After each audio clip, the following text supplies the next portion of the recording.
नमस्कार, प्रणाम, जय हिंद, वंदे मातरम।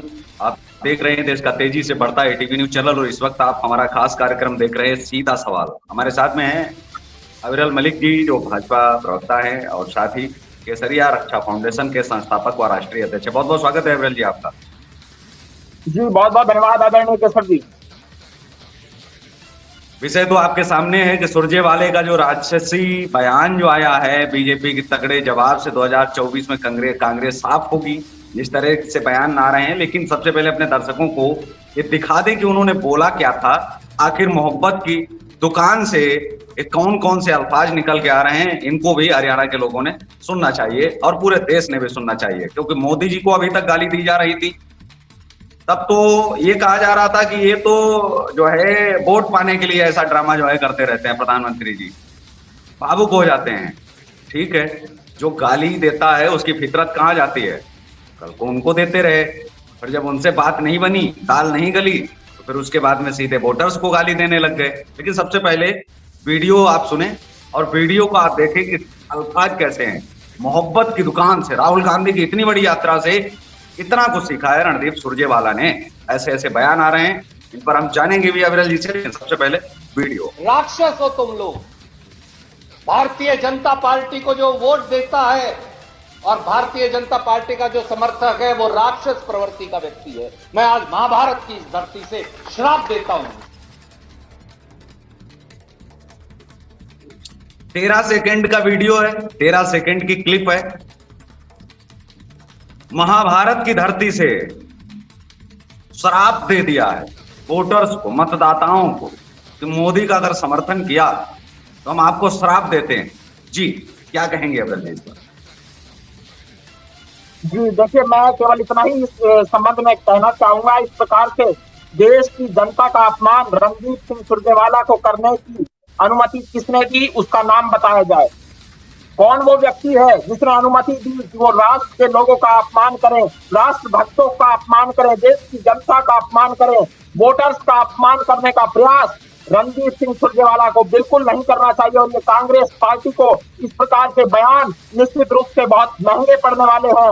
वर्ष 2024 के लोकसभा चुनाव में कांग्रेस पार्टी की करारी हार हो रही है, इसीलिए कांग्रेस पार्टी के सभी नेता बौखलाए हुए हैं। और ये बौखलाहट का ही ये नतीजा है, ये बौखलाहट का नतीजा है। ये बौखलाए हुए लोग हैं, ये बौखलाए हुए लोग जिस प्रकार से देश की जनता का, देश के मतदाता का अपमान कर रहे हैं, उसका परिणाम इनको बहुत जल्दी मिल जाएगा। बहुत जल्द इनको उसका नतीजा नजर आ जाएगा कि राहुल गांधी हो या सोनिया गांधी हो, इन सब की जमानत जब्त हो जाएगी लोकसभा चुनावों में। चाहे ये वायनाड से लड़े या अमेठी से लड़े, और सोनिया जी चाहे रायबरेली से लड़े या किसी अन्य स्थान से लड़े, इनकी जमानत जब्त होना अब निश्चित है। और भारतीय जनता पार्टी जिसने काम किया है, नरेंद्र मोदी जी जिन्होंने गरीबों के लिए कार्य किए हैं, आपको गिनवा देता हूं। नरेंद्र मोदी जी ने पाई पाई से देश की जनता की भलाई करने का कार्य किया है। लेकिन बात आज मतदाताओं की हो रही कि मतदाताओं को जो गाली दी जा रही है, क्या ये उचित है लोकतंत्र में? कोई किसी का समर्थन करे, उसको श्राप दिए जाए, राक्षस बोला जाए? क्या ऐसे शब्द संविधान में लिखे हैं? क्या ये संविधान का अपमान नहीं है? क्योंकि संविधान उनकी भी रक्षा करता है जो संविधान को नहीं मानते हैं। ये भी चंद्रचूड़ जी ने 15 अगस्त को ही कहा था, कल एक दिन भी नहीं गुजरा। और ये असंवैधानिक कार्यों को ये लोकतंत्र की दुआई देते हैं। इसको लेकर के आप क्या कहेंगे? आप कैसे देखते हैं कि मतदाताओं को लेकर के इस तरह का बयान, कोई किसी का समर्थक है तो आप उसको श्राप दे देंगे? कौन सा श्राप देंगे? अभी तक तो आशीर्वाद जो है देते देखा था कि जो संत हैं, महात्मा हैं, जो अच्छे लोग हैं, वो तो हमेशा से आशीर्वाद इस राष्ट्र के लोगों को, राष्ट्र को देते आए हैं। लेकिन ये कौन सी यात्रा जो है की गई है, कौन सी मंगलमय यात्रा है? कौन सा वरदान इनको मिल गया है कि श्राप दे देंगे? वो कहते हैं कि हाथ रखेंगे तो भस्म हो जाएंगे। ये वाला श्राप तो कहीं नहीं था कि शिव जी से पा गए हों। जी जी बिल्कुल। देखिए, ना केवल ये देश के नागरिकों का अपमान है, बल्कि ये देश के प्रत्येक मतदाता का भी अपमान है। जिस प्रकार के बयान, अमर्यादित भाषा का प्रयोग ये लोग कर रहे हैं, वो बिल्कुल गलत है। ये इनकी भाषा स्पष्ट तौर पर ये दिखा रही है, ये बौखलाहट में घूम रहे हैं, ये बौखलाए हुए लोग हैं। बिल्कुल, लेकिन अपने अब ये दर्शकों को फिर बौखला कर दोबारा घूम जो रहे है हम हैं, क्लिप एक तो बार सुनवा देते हैं, एक बार उनको फिर उनको सुनवा देते हैं कि क्या आखिर। जी, मोहब्बत की दुकान पर हम अन्य भी सवाल करेंगे, लेकिन फिर से एक बार हम चाहेंगे कि क्लिप एक बार फिर से जो है आप इसे देखें और इसमें अन्य शब्दों पर भी आप देखेंगे। भारतीय जनता पार्टी को जो वोट देता है और भारतीय जनता पार्टी का जो समर्थक है वो राक्षस प्रवृत्ति का व्यक्ति है। मैं आज महाभारत की इस धरती से श्राप देता हूं।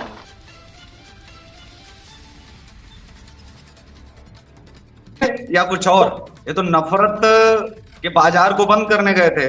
मोहब्बत की दुकान नफरत के बाजार में खोली गई थी, ये मोहब्बत की दुकान से निकल क्या क्या रहा है? बिल्कुल केशव जी, वही मैं आपसे पूछना चाह रहा हूं, कौन है ये, कहां से आए हैं, किसने इनको अधिकार दिया है श्राप देने का? ये कौन होते हैं देश की जनता को, देश के नागरिकों को राक्षस कहने वाले? किसने अधिकार इनको दिया है? ये असंवैधानिक कार्य स्वयं कर रहे हैं। कांग्रेस के समर्थकों को, कांग्रेस को वोट देने वालों को कभी आपने आपके द्वारा कभी क्या आप क्या कहेंगे जो उनको वोट दे रहे हैं?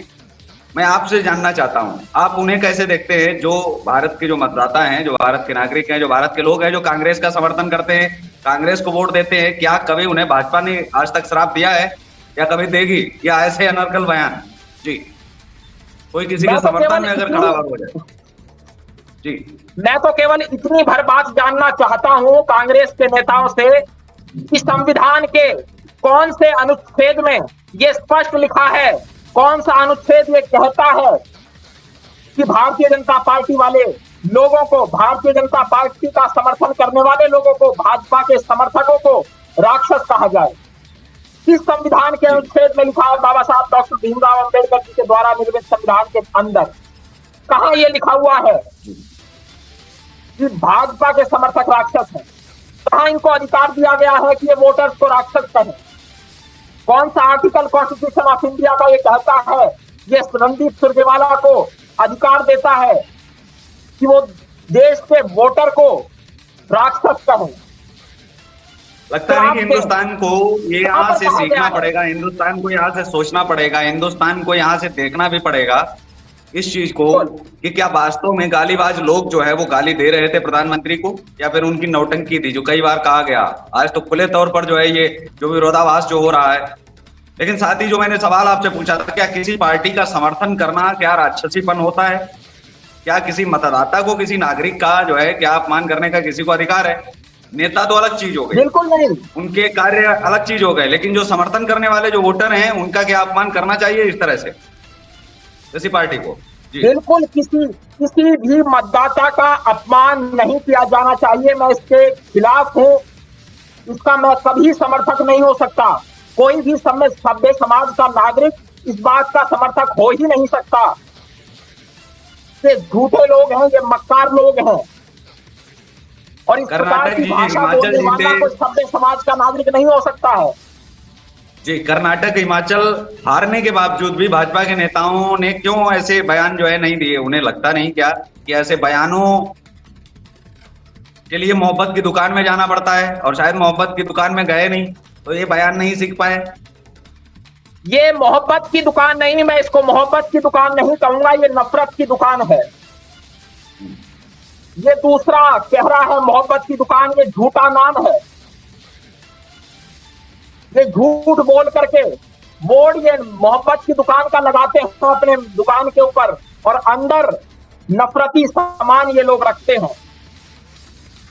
ये नफरत फैलाने वाले लोग हैं, ये दंगा फैलाने का प्रयास करने वाले लोग हैं। नूह में हिंसा हुई, किसका हाथ था?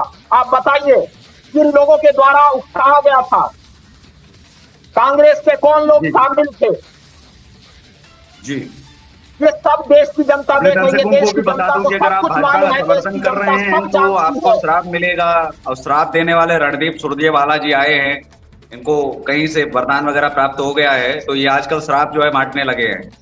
तो बच के रहिएगा, कहीं आपके इलाके में आए तो घर में दुबक जाइएगा, क्योंकि श्राप अगर मिल रहा है तो मैं तो खुद जो है इस बात से अचंभित हूँ। पहली बार कोई व्यक्ति खुल करके श्राप दे रहा है। अरे वरदान मिल गया तो आशीर्वाद देते जनता को। अपने नेताओं को आशीर्वाद दे देते, कहते जाओ विजयी भव। जैसे जीत इनको ना वरदान मिला है ना कुछ मिला है, जनता को ही मार डालेंगे। श्राप कौन इनको सा? कोई वरदान किसी बीजेपी के का अगर ओर से वोटर नहीं मिला है, है। श्राप दे दिया, राक्षस बन जाएंगे जी। इनको कहीं से कोई वरदान हासिल नहीं हुआ है, ना ये इस लाख लोग हैं। ये जिस प्रकार की बयानबाजी कर रहे हैं, इनके ऊपर जो भूत सवार है, जो इनको नशा चढ़ा हुआ है, उस नशे को जनता उतार देगी, इनका भूत उतार देगी जनता। इस बार ये चुनाव में आए, इनकी अकल ठिकाने आ जाएगी।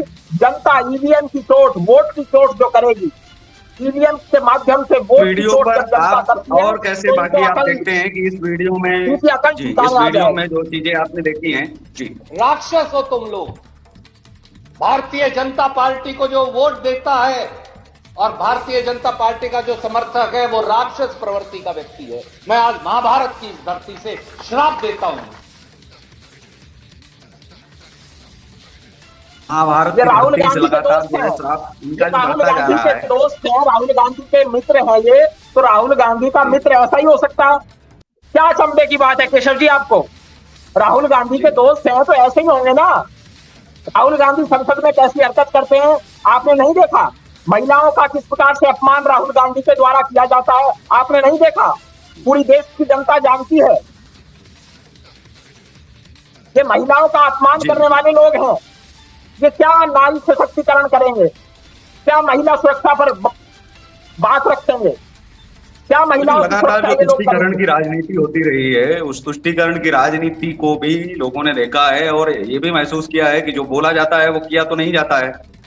बहुत सारे ऐसे कानून जो आ जाने चाहिए थे अभी तक, जो अपमान करने वाले हैं, चाहे वो जनता का अपमान हो, चाहे वो शहीदों का अपमान अभी तक होता रहा। कोई भी चलाता है, किसी भी शहीद को आतंकवादी बोल देता है और वो हमारी संसद में बैठता है। अरे ऐसे नालायकों को तो बाहर फेंकना चाहिए संसद से। अगर कोई नालायक हमारे शहीदों का अपमान अगर करता है या किसी क्रांतिकारी का अपमान करता है, तो ऐसे नालायक संसद में अगर बैठ रहे हैं, इससे ज्यादा शर्मनाक बात और इससे ज्यादा निंदनीय बात हो सकती है क्या इस राष्ट्र के लिए? बिल्कुल सही प्रश्न आपके द्वारा उठाया गया है, तो मैं इसका समर्थन करना चाहूंगा और ये भी साथ में कहना चाहूंगा, जिस प्रकार से आपने तुष्टीकरण का विषय उठाया है, तो ये विपक्ष को जवाब देना होगा। विपक्ष की अब ये जिम्मेदारी बनती है कि वो बताएं उनके द्वारा ये सब गलत कार्य क्यों किए गए, आखिर क्या मजबूरी थी, क्या वोट बैंक की राजनीति उन्हें करनी थी। और इससे आप इस बात को समझ लीजिए, राष्ट्रीय चरित्र को दाग इससे लगा तुष्टीकरण की राजनीति से। जी। और जहां तक बात है भ्रष्टाचार की, जहां तक बात है परिवारवाद की, तो भ्रष्टाचार के द्वारा, भ्रष्टाचार में देश को हरियाणा में कांग्रेस का कैसा प्रदर्शन रहेगा? हरियाणा में जो ये बयान है उससे क्या फर्क पड़ेगा? और कैसे आप देखते हैं कि बीजेपी पर, भाजपा पर कुछ असर पड़ने वाला है? अब वोट जो है वो अब कांग्रेस की तरफ मुड़ जाएगा डर के कारण, श्राप के डर से हरियाणा की जनता जो है वो अब कांग्रेस को जितवा देगी। मैं बताता हूं अभी, देखिए परिवारवाद को बढ़ावा कांग्रेस पार्टी के द्वारा दिया गया, तृणमूल कांग्रेस के द्वारा दिया गया, शरद पवार जी की एनसीपी के द्वारा दिया गया, समाजवादी पार्टी के द्वारा दिया गया। देश के लोगों का हक छीनने का काम इन पार्टियों के द्वारा हुआ। आप देख लीजिए समाजवादी पार्टी को, मुलायम सिंह यादव जी चले गए, उसके बाद आज राष्ट्रीय अध्यक्ष कौन है? उनके पुत्र। आज राष्ट्रीय अध्यक्ष उनके पुत्र हैं अखिलेश यादव। ममता बनर्जी की आप बात कर लीजिए, वहां पर भी परिवारवाद है। अभिषेक बनर्जी सब कुछ तय करते हैं, घोटालेबाज लोग हैं। अब तक के दिए गए बयानों में कांग्रेस के अब तक के दिए गए बयानों में आप इस बयान को किस नंबर पे रखते हैं? वो मैं स्पष्ट कर देता हूं, मैं आपको बताता हूं किस प्रकार से उन्होंने परिवर्तन। मैं सीधा सवाल आपसे यही कर रहा हूं कि अब तक के जितने बयान दिए गए हैं उनमें से ये बयान आप किस नंबर पे रखते हैं? आपको लग रहा है कि ये कुछ कम है या कुछ ज्यादा है? इस बार कुछ ज्यादा ही हो गया है, कैसे देखते हैं? ज्यादा और कम कुछ नहीं है, ये बेशर्म लोग हैं और बेशर्मी के साथ ये लोग बोलते आ रहे हैं। जनता इनको सबक सिखाएगी, जनता बहुत सब कुछ जानती है। और जो आपने पिछला प्रश्न अभी पूछा कि हरियाणा में क्या होगा, हरियाणा की जनता किसको वोट देगी, तो निश्चित रूप से भारतीय जनता पार्टी को वोट देगी, क्योंकि ये कांग्रेस पार्टी परिवारवादी पार्टी है। इस परिवारवाद का समर्थन जनता नहीं करेगी। यहाँ गरीब से गरीब कार्यकर्ता जो जुड़ता है, नरेंद्र मोदी जी को आप देख लीजिए, वो चाय बेचते थे और आज देश के प्रधानमंत्री हैं। एक छोटे से कार्यकर्ता से प्रारंभ किया जगत प्रकाश नड्डा जी ने, आज वो इस पार्टी के राष्ट्रीय अध्यक्ष बने। राजनाथ सिंह जी को आप देखिएगा, वो भारतीय जनता पार्टी के राष्ट्रीय अध्यक्ष रहे। अमित शाह जी राष्ट्रीय अध्यक्ष भाजपा में बने। बूथ से उन्होंने अपने राजनीतिक सफर की शुरुआत की थी। कांग्रेस में क्या संभव हो सकता है? मैं पूछना चाहता हूं आपसे, क्या गांधी परिवार के इंटरफेरेंस के बगैर, गांधी परिवार के चमचे के अलावा और कोई राष्ट्रीय अध्यक्ष बन सकता है? मैं इसको खुले तौर पर कहता हूं। और आपसे यह भी पूछना चाहूंगा, देश की जनता भाजपा को वोट क्यों न दे? भारतीय जनता पार्टी ने अनेकों कार्य किसानों के लिए किए। किसानों को यूरिया बैग सस्ता मिले, इसके लिए कार्य किया केंद्र सरकार ने। केंद्र सरकार के द्वारा 10 लाख करोड़ रुपए की यूरिया सब्सिडी दी गई। क्या वो भारतीय जनता पार्टी ने नहीं दी? मैं कांग्रेस से पूछना चाहता हूं, ये किस आधार पर भाजपा को हराना चाहते हैं? भाजपा ने गरीबों के लिए कार्य किया, किसानों के लिए कार्य किया, मजदूरों के लिए कार्य किया। भारतीय जनता पार्टी के द्वारा अनेकों कार्य ऐसे किए गए जिससे जनता को लाभ मिला। और हरियाणा कोरोना को लेकर के आप संकट क्या के कहेंगे कि दौरान आने वाले समय में हरियाणा पर ये बयान या फिर इस हिंसा या फिर तमाम चीजों का कोई असर पड़ेगा? वहां पर जीत की कितनी घोषणाएं आप कर रहे हैं? कितना प्रतिशत लग रहा है कि वहां पर जो है? देखिए, मनोहर लाल खट्टर जी के नेतृत्व में हरियाणा प्रदेश आगे बढ़ रहा है। इसी प्रकार से निरंतर हरियाणा प्रदेश आगे बढ़ता रहे, मेरी शुभकामनाएं हैं। और निश्चित रूप से हरियाणा विकास की रफ्तार पकड़ रहा है, तेज गति से विकास हरियाणा के अंदर हो रहा है। उसके लिए मैं शुभकामना हरियाणा की जनता को देना चाहूंगा। और हरियाणा के मुख्यमंत्री जो गरीबों, पीड़ितों, शोषितों, वंचितों, मुख्य रूप से किसानों के लिए समर्पित तौर पर कार्य कर रहे हैं, उनको मैं बहुत बहुत शुभकामनाएं एटीवी न्यूज चैनल के माध्यम से देना चाहूंगा, क्योंकि उन्होंने गरीबों के लिए कार्य किया, मजदूरों की सोची। उन्होंने उन लोगों के लिए कार्य नहीं किया जो भ्रष्टाचारी थे। यही तो कांग्रेस को समस्या है, यही तो रणदीप सुरजेवाला की समस्या है। इसीलिए तो रणदीप सुरजेवाला के पेट में दर्द हो रहा है। कांग्रेस पार्टी के अंदर अपने आप कला है। रणदीप सुरजेवाला बहुत बहुत अपने शुक्रिया, आप कांग्रेस आप जुड़े हमारे में साथ में। और आपने जो है बात रखी कि जो राजनीतिक बयान है उस पर बीजेपी का जवाब भी साफ आ गया है कि 2024 में कांग्रेस बिल्कुल पूरी तरह से साफ जो है हो जाएगी। तो इस कार्यक्रम में बस इतना ही, हमें दीजिए इजाजत। आप देखते रहिए देश का तेजी से बढ़ता एटीवी न्यूज चैनल। नमस्कार, जय हिंद, धन्यवाद।